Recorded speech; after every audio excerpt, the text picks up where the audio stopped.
Bismillahirrahmanirrahim. Assalamualaikum warahmatullahi wabarakatuh. Sahabat Teguh Rahayu Selamat Channel. Segala puji bagi Allah, Tuhan semesta alam, yang telah memberikan kita nikmat iman, akal, dan kesadaran untuk menyelami kisah kehidupan. Sholawat dan salam semoga tercurah kepada junjungan kita Nabi Muhammad, beserta keluarga, sahabat, dan pengikut beliau yang istiqomah hingga akhir zaman. Pada kesempatan kali ini, kita akan menelusuri cerita fiksi refleksi sosial berjudul Ketukan Pintu Jam 3. Cerita ini hadir untuk membawa kita menyaksikan fenomena misterius yang terjadi di kampung imajiner, ketukan pintu di dini hari, yang menimbulkan ketakutan, curiga, dan pertanyaan tanpa jawaban. Secara singkat, cerita ini menjawab, apa fenomena ketukan pintu misterius yang memicu rasa takut dan kekhawatiran warga? Mengapa? Menggambarkan ketakutan kolektif masyarakat, rumor yang menyebar lebih cepat daripada fakta, dan batas antara keberanian dan kepanikan. Bagaimana? Disajikan melalui pengalaman tokoh fiktif, pengamatan sosial, dan simbolisasi pintu sebagai ambang batas kesadaran manusia.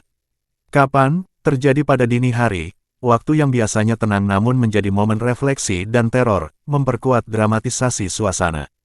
Harapan, semoga cerita ini bukan sekadar hiburan atau misteri, tapi mengajak kita merenung, menyadari ketakutan kolektif, dan membangkitkan keberanian serta kepedulian sosial.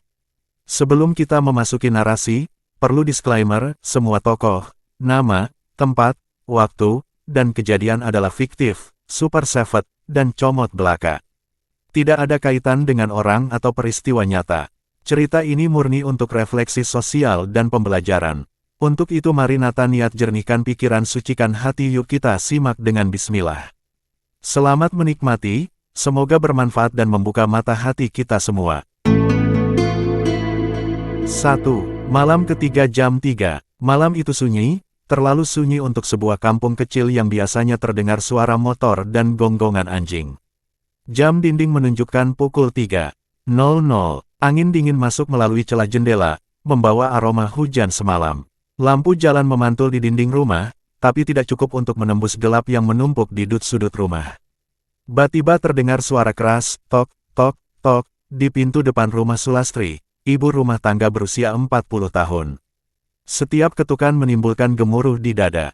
Tangannya menekuk kain lap, tapi matanya terpaku pada pintu. CCTV yang baru dipasang di teras menampilkan layar hitam, tak ada siapapun. Pintu itu seakan hidup sendiri, berbicara dalam bahasa misteri yang hanya bisa didengar oleh hati yang takut. Di rumah lain, ketukan yang sama terdengar. Warga yang berani menoleh keluar hanya melihat kegelapan dan bayangan pohon yang menari di terpa lampu jalan. Gosip pun menyebar, lebih cepat daripada ketukan itu sendiri. Ada yang nyebut ulah maling seperti teror ninja era Gus Dur dulu, ada nyebut makhluk halus, bahkan ngaitkan ritual pesugihan. Suara ketukan itu kini menjadi simbol, antara keberanian dan ketakutan, antara rumor dan kenyataan, antara diri sendiri dan lingkungan sosial. Sulastri merasakan ketegangan yang menular.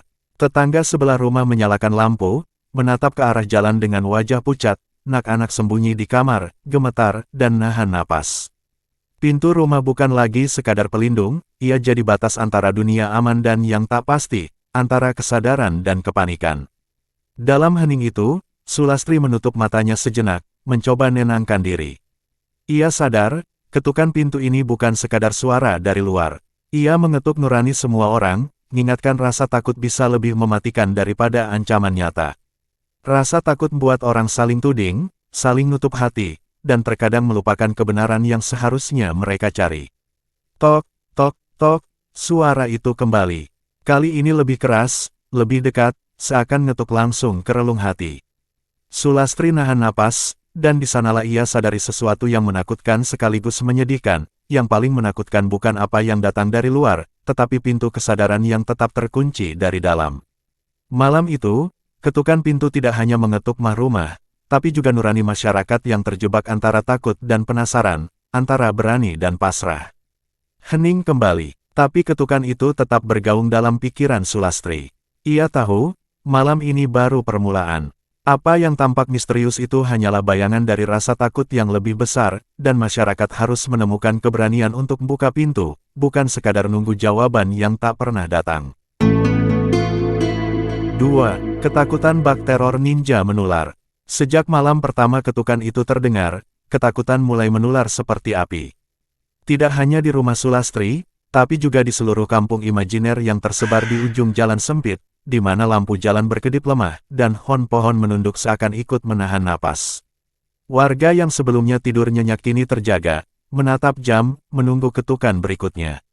Bar kabar berputar cepat. WhatsApp grup kampung penuh dengan suara panik, komentar setengah ketakutan, setengah mengejek, maling lagi atau makhluk halus ya, hati-hati, jangan buka pintu sendiri, tulis seorang ibu. Bahkan beberapa remaja mencoba merekam suara itu dengan ponsel, tapi rekaman hanya menangkap suara ketukan yang berulang, tidak ada bayangan atau sosok manusia. Ketakutan kini bukan sekadar rasa takut individu. Ia menjadi fenomena sosial, ketakutan kolektif. Setiap rumah yang dikunjungi rumor, setiap jendela yang dibuka untuk mengintip, menimbulkan keresahan baru, anak-anak menjerit di tengah malam, tetangga berseru satu sama lain dari kejauhan, dan orang dewasa pun terjebak antara kepanikan dan kewajiban menjaga keluarga. Di tengah hiruk-pikuk itu, Sulastri melihat sesuatu yang lebih menakutkan daripada ketukan itu sendiri, ketidakpercayaan antar warga. Tetangga yang biasa akrab kini saling menatap curiga. Siapa yang buka pintu duluan? Pertanyaan itu menjadi tudingan terselubung, simbol bagaimana ketakutan bisa mengikis solidaritas. Pintu yang seharusnya menjadi batas aman kini menjadi penghalang sosial, menyimbolkan ketakutan yang mengekang manusia dari berani berinteraksi dan mempercayai sesamanya. Ketukan itu juga membuka pertanyaan yang lebih dalam. Mengapa manusia begitu mudah dipengaruhi rumor dan bayangan yang tak nyata? Mengapa ketakutan kolektif bisa muncul begitu kuat, menekan logika dan akal sehat? Masyarakat tampak seperti teatrikal ketakutan, menari di atas panggung ketidakpastian, tanpa sutradara yang jelas. Pada malam ketiga, Sulastri menyadari satu hal. Ketukan itu bukan sekadar ujian keberanian atau misteri supernatural. Ia adalah cermin sosial, membuat manusia menatap bayangan dirinya sendiri. Bayangan ketakutan, prasangka, dan rasa tidak aman. Ia adalah metafora dari dunia nyata, di mana masyarakat sering terjebak antara kepanikan dan ketenangan, antara gosip dan fakta, antara keberanian dan pasrah. Di ruang tamu yang gelap, Sulastri menundukkan kepala, merasakan jantungnya berdegup kencang. Ketukan itu datang lagi, berulang, konsisten, seolah menuntut jawaban. Tapi jawaban itu tidak datang dari luar. Jawaban itu ada di dalam kesadaran yang harus berani membuka pintu, menatap ketakutan, dan menemukan keberanian untuk menghadapi kenyataan yang tak pernah sempurna. Tok, tok, tok, pintu mengetuk lagi. Tapi malam ini, ketukan itu tidak menakutinya lagi. Ia mulai mengerti, bahwa yang paling menakutkan bukan suara di pintu, tapi ketakutan yang menahan manusia dari membuka pintu kesadaran sendiri. 3. Klimaks misteri, ketukan jam 3 di Karawang. Malam itu gelap, sepi, hanya desau angin yang menembus sela-sela jendela. Tiba-tiba terdengar suara yang membuat bulu kuduk berdiri. Tok, tok, tok, pintu demi pintu digedor, tanpa ritme pasti, tapi syarat tekanan, seakan menembus tiap relung hati. Warga keluar rumah, mata menatap bayangan yang bergerak samar di balik cahaya senter. Tidak ada sosok yang terlihat, hanya ketukan yang bergema, penuh ketegangan. Rasa takut itu langsung menembus memori kolektif, teror ninja era Gus Dur, di mana rumor dan bayangan mampu melumpuhkan kampung. Sulastri, seorang ibu rumah tangga, menggigil di depan pintu rumahnya. Ini seperti masa ninja dulu, gumamnya dengan suara bergetar. Getaran takut meresap ke dalam pikiran, menjadikan langkahnya berat, napasnya tercekat. Ketukan pintu malam itu bukan sekadar suara, ia adalah simbol dominasi psikologis, manipulasi rasa takut, dan tekanan sosial yang tak terlihat.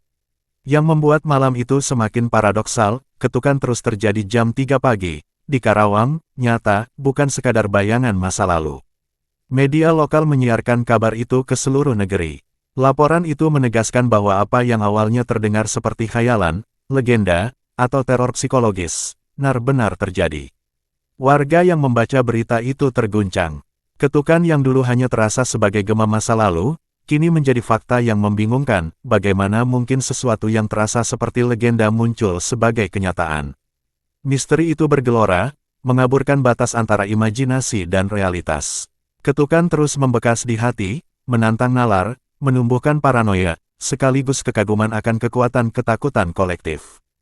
Teror ketuk pintu, dari bayangan ninja era Gus Dur hingga Karawang jam 3 pagi, membuktikan satu hal, rasa takut yang terorganisir, bahkan yang awalnya tampak mistis, dapat menjadi nyata, dan lebih menghantui daripada bayangan manapun. Gusti, ada apa ini? 4. Paradoks misteri dan prejudis publik yang menggunung. Ketukan berhenti. Tidak, sekadar terdiam sesaat, lalu bergema kembali dalam ingatan. Media menyiarkan, tetangga bersaksi, tapi suara itu, yang menembus tiap celah, tiap sel saraf, tiap napas warga, masih hidup dalam kepala. Sekarang publik tak lagi hanya bertanya, apakah itu nyata atau ilusi. Tapi juga menebar prejudis yang menyesakkan, jangan ketukan misterius ini malah ketakutan nyata para oknum kelompok yang mulai tergugat, alihkan perhatian. Alih perhatian dari dugaan ijazah palsu, gerakan pemakzulan Wapres, dugaan mega korupsi, kuota haji, kekebalan Sylvester, terhangat yang diumpan Prabowo Tantium 40 miliar dan kesadaran pergerakan rakyat dimotori warga Pati yang membuat rakyat mulai kompak menggugat.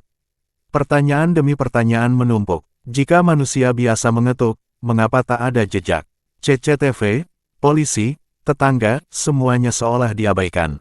Jika ini ilusi kolektif, mengapa suara identik terdengar di rumah berbeda, seolah dirancang untuk menebar ketakutan seragam? Jika simbolik atau peringatan, siapa yang menargetkan, dan apa motifnya? Alih perhatian, politik, manipulasi publik, prejudis mulai membentuk narasi sendiri di benak warga. Setiap dugaan lebih mengerikan daripada bayangan malam, jaringan tersembunyi, teror terorganisir, atau strategi elit untuk mengalihkan perhatian rakyat dari dosa besar yang berlangsung nyata di depan mata. Paradoksnya jelas, ketukan yang nyata sekaligus tak terjelaskan itu bukan hanya misteri, tapi cermin psikologis yang menuntun orang menelusuri bayangan gelap, lebih menekan daripada rumor, lebih menakutkan daripada fakta yang bisa disentuh.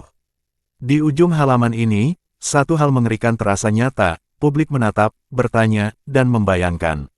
Apa ketukan itu awal dari sesuatu yang lebih besar, atau sekadar pemantik paranoia kolektif, sekaligus alih perhatian dari oknum elit berkuasa?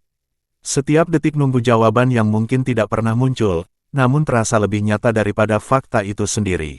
5. Misteri yang ditargetkan.